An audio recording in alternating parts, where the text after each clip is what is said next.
ગર્ભાશય કાઢી નાખવાને કારણે સ્ત્રીઓના શરીરમાં થતા આ 3 નુકસાન જે તમારે ખાસ જાણવા જોઈએ.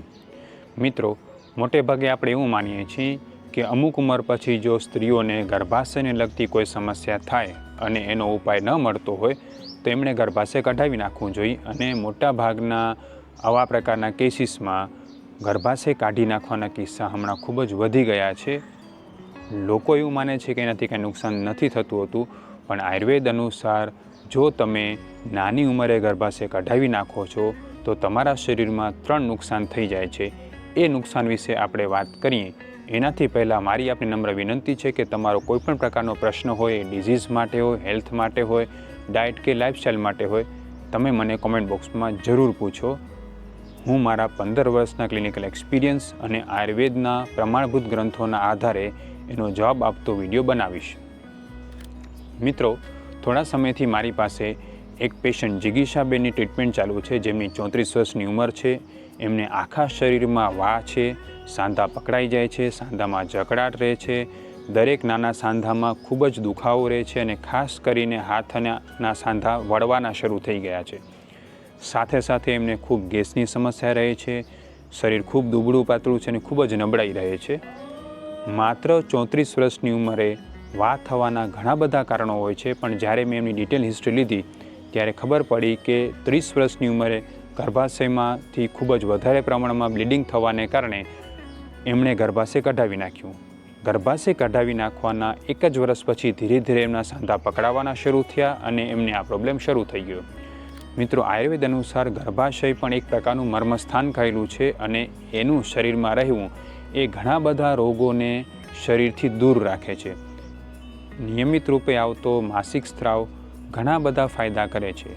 ખાસ કરીને એમની લોહીની શુદ્ધિ થતી રહે છે, એમનો વાયુ સવળો રહે છે અને એમનું માનસિક શાંતિ પણ રહે છે.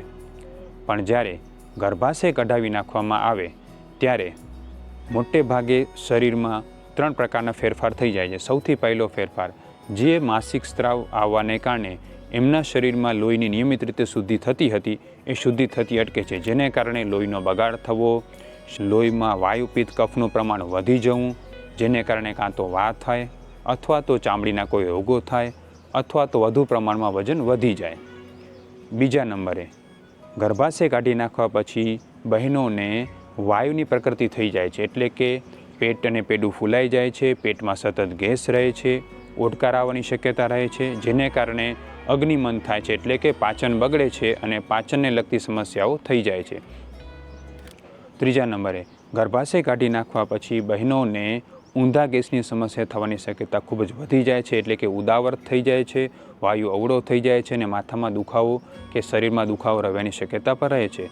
મિત્રો, ઘણા બધા લેડીઝને તમે જોયા હશે કે ગર્ભાશય કાઢી નાખવા પછી એમનું વજન કાં તો ખૂબ જ વધી જતું હોય છે, શરીર ખૂબ ફૂલાઈ જતું હોય છે, શરીરમાં સોજા રહેતા હોય છે અને એને કારણે એમના શરીરમાં થાક, નબળાઈ રહેતી હોય છે. ઘણા બધા લેડીઝ એવા પણ હોય છે કે ગર્ભાશય કાઢી નાખવા પછી એમને શરીર ખૂબ દુબળું થઈ જતું હોય છે, શરીરમાં ખૂબ નબળાઈ આવી જતી હોય છે, સાંધામાં અને સ્નાયુમાં દુખાવો રહી જતો હોય છે. એટલે મારી આપને નમ્ર વિનંતી છે કે જે કોઈ પણ બહેનોને ગર્ભાશય લગતી સમસ્યા હોય તો ખાસ ધ્યાન રાખે, આયુર્વેદ ચિકિત્સા દ્વારા એનું બને એટલું સોલ્યુશન કરવા પ્રયત્ન કરે. ગર્ભાશય કઢાવવો એ હંમેશા લાસ્ટ ઓપ્શન હોવું જોઈએ, કારણ કે એના કારણે પણ ઘણા બધા નુકસાન થતા હોય છે.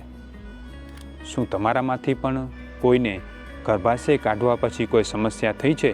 કોમેન્ટ બોક્સમાં જરૂરથી જણાવજો.